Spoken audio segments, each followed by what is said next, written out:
यूं ही नहीं घूमते हम ज़माने में, कहीं न कहीं हमें इसमें सुकून नज़र आता है। जो बोरिया बिस्तर है वो बाँध के पूरा आप देख सकते हैं किस तरीके से एक आगे का बैग है, एक पूरा पीछे का बैग कितना भरा हुआ है। ये बाँध के ये भाई साहब हमारे विदिशा में आए हैं और ये 1 महीने आप एमपी में रुकेंगे। अभी कब से आप इस फ़ील्ड मतलब कि पूरा इंडिया घूमने की जी, आपने सोच रखी है और कब से निकले हैं अपने घर से? ये तो ये इस बताएँ ट्रिप कि का आपको मिलता क्या है ये सब जगहों पे घूमकर, सब जगहों पे आप जाते हैं, अपना जो भी पैसा है उसको इन्वेस्ट जी, करके जाते जी। हैं, खर्च करके जाते हैं। तो इसमें अब इन्वेस्ट करने से रिटर्न में पता चलता है जी, तो कौन कैसी मानसिकता रखता है, कौन किन-किन जी, प्रदेशों में। जी, और जी। आप अभी मध्य प्रदेश आए तो मध्य प्रदेश में कैसा आप कैसी मानसिकता की ये जी, दोनों बैग हैं, इनमें क्या-क्या आप लेके आए हैं? हाँ, इनकम इसमें सोर्स क्या है? आप जी, सभी जगहों पे जाते हैं या फिर घर वालों से पैसे लेते हैं या फिर खुद का ही कोई इनकम सोर्स है जी जिससे आप अपना खुद का खर्चा विदिशा जी, आए हैं, विदिशा में कौन-सी लोकेशन पे आप जाएँगे? अभी यूं ही नहीं घूमते हम ज़माने में, कहीं न कहीं हमें इसमें सुकून नज़र आता है। ऐसे ही कहावत हमें ये भाई साहब को देखकर सूझ में आई। क्या है जो लोग पागल हो जाते हैं और अपना शहर छोड़कर, अपना जन्मस्थली छोड़कर पूरा इंडिया घूमने के लिए घर से निकल पड़ते हैं। अपना जो बोरिया बिस्तर है वो बाँध के पूरा आप देख सकते हैं किस तरीके से एक आगे का बैग है, एक पूरा पीछे का बैग कितना भरा हुआ है। ये बाँध के ये भाई साहब हमारे विदिशा में आए हैं और ये कहाँ ये दिल्ली से अपना पता बता रहे हैं और यहाँ उदयगिरी घूमने के लिए आए हैं। जी भैया पहले अपना परिचय बताएँ? जी, मेरा नाम अमित कुमार है और मेरा मूल स्थान तो पटना है बट दिल्ली में पिछले 10-15 सालों से हूँ। पढ़ाई भी वहीं से हुई है, उसके बाद फिर इसी बीच में पढ़ाई के साथ-साथ घूमना भी शुरू किया हमने और पूरे भारत के कई चक्कर अब तक लग चुके हैं, उत्तराखंड और कश्मीर, फिर नॉर्थ ईस्ट भी मैं गया, वहाँ भी मैं करीब 1 महीने रहा हूँ, मेघालय वगैरह में। साउथ इंडिया में भी मैं बचपन में गया था, फिर दोबारा कॉलेज टाइम में कॉलेज से हमारा ट्रिप था, तो उसके रिगार्डिंग भी मैं गया था, केरल और तमिलनाडु वगैरह।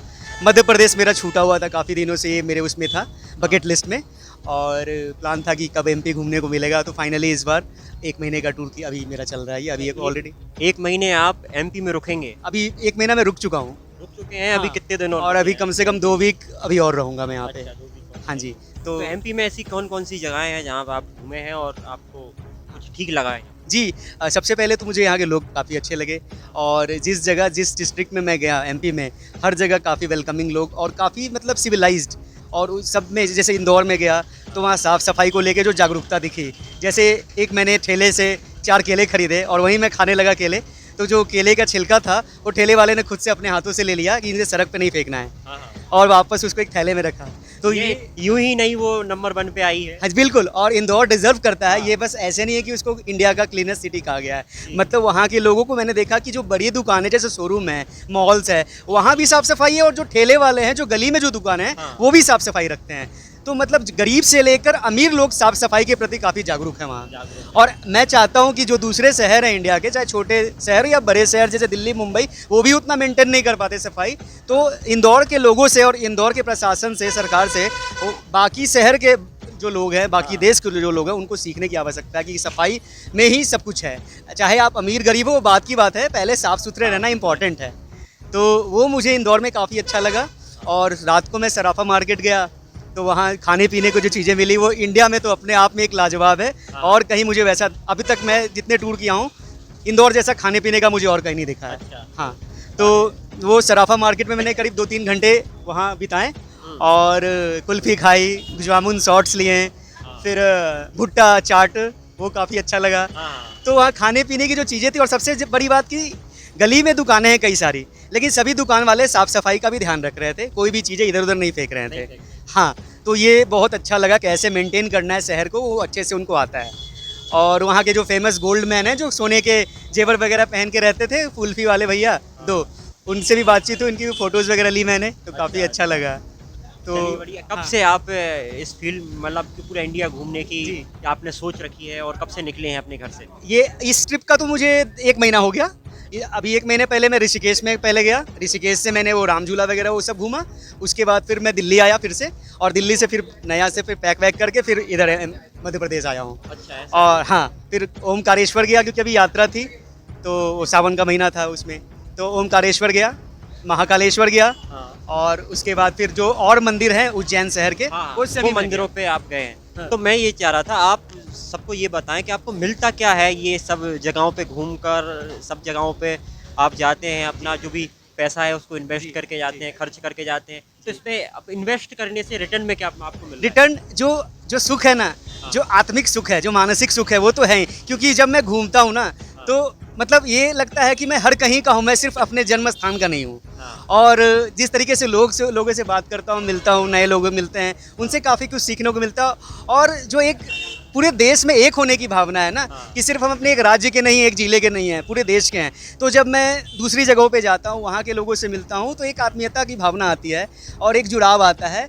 और कहीं न कहीं जो हमारे देश में इतनी आज संकट है, या जो भी आपस में लोगों के मतभेद हैं, वो सब जब तक हम घूमेंगे नहीं, लोगों से मिलेंगे नहीं, दूसरे राज्यों के लोगों से, दूसरी भाषाओं की जो बोलने वाले लोग हैं, तब तक हमारे बीच की जो दूरी है वो मिटेगी नहीं। हाँ, और मानसिकता का भी पता चलता है, जी। तो कौन कैसी मानसिकता रखता है, कौन किन किन किन प्रदेशों में। जी, और जी। आप अभी मध्य प्रदेश आए, तो मध्य प्रदेश में कैसा आप कैसी मानसिकता के जी, लोग आप? मध्य प्रदेश के लोग जो हैं, मतलब ज़्यादातर जगह अभी मैं जिन-जिन ज़िलों में गया और जिन-जिन हाँ। मतलब पर्यटक स्थलों पे गया, हाँ। वो लोग काफ़ी मतलब वेलकमिंग हैं और वो मतलब स्वागत करते हैं। और हमारा विदिशा कैसा लगा? बहुत अच्छा, मतलब अभी भोपाल से अभी मैं आप आया। उतरे ही हैं विदिशा? हाँ, और बस में मैं बैठा था, विदिशा के लोग मिले और हाँ। सबने काफ़ी अच्छा मार्गदर्शन किया, कैसे कहाँ जाना है, कहाँ उतरना है और क्या-क्या चीज़ें देखनी है, वो सब अच्छे से उन्होंने गाइड किया। बस में ही कई लोग बैठे थे हमारे साथ। आपके ये दोनों बैग हैं, इनमें क्या-क्या आप लेके आए हाँ, हैं? इसमें जो बड़ा बैग है, इसमें मेरा मतलब क्योंकि लंबी-लंबी यात्राएँ होती है मेरी, तो हाँ। कपड़े धोने का समय कम मिल पाता है, क्योंकि कई जगह 2 दिन रुका, 1 दिन रुका, फिर कपड़े सूखते नहीं, बारिश का मौसम है। हाँ। तो इस वजह से पैकिंग मुझे बहुत ज़्यादा करना पड़ता है और गर्म कपड़े भी रखने होते हैं, जैसे कि ठंडी जगह पे गए, प्लान हो गया, हाँ। रात को सर्दी हो गई तो ब्लैंकेट एक रखता हूँ, फिर गर्म कपड़े भी 1-2 सेट रखता हूँ।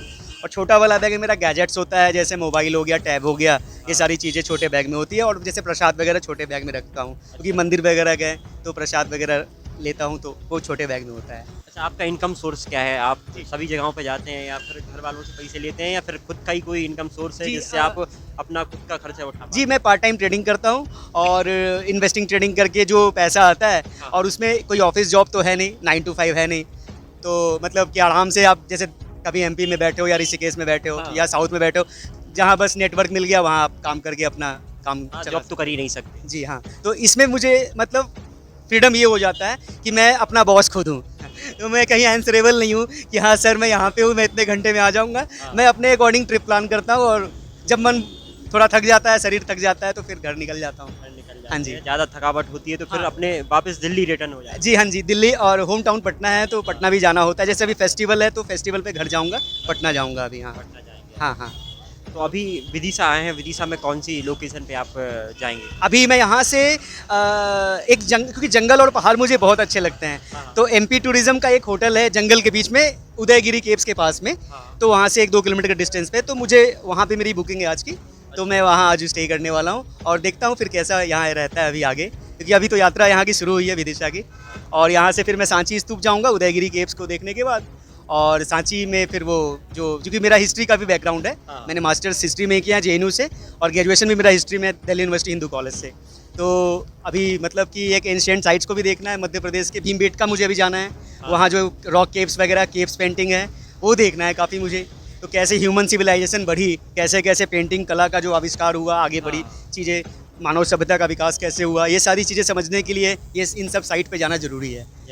तो अभी अभी आप देख सकते हैं हमारे बीच में जो अमित जी थे, जो दिल्ली से आए हैं और उनका होम टाउन लखनऊ है और विदिशा में आए हैं। अभी ये 1 दिन रुकेंगे यहाँ पे। हाँ। 1 दिन रुकने के बाद इनका फीडबैक क्या आता है वो फिर हम आपको हमारे चैनल के माध्यम से ज़रूर आपको दिखाएँगे। धन्यवाद।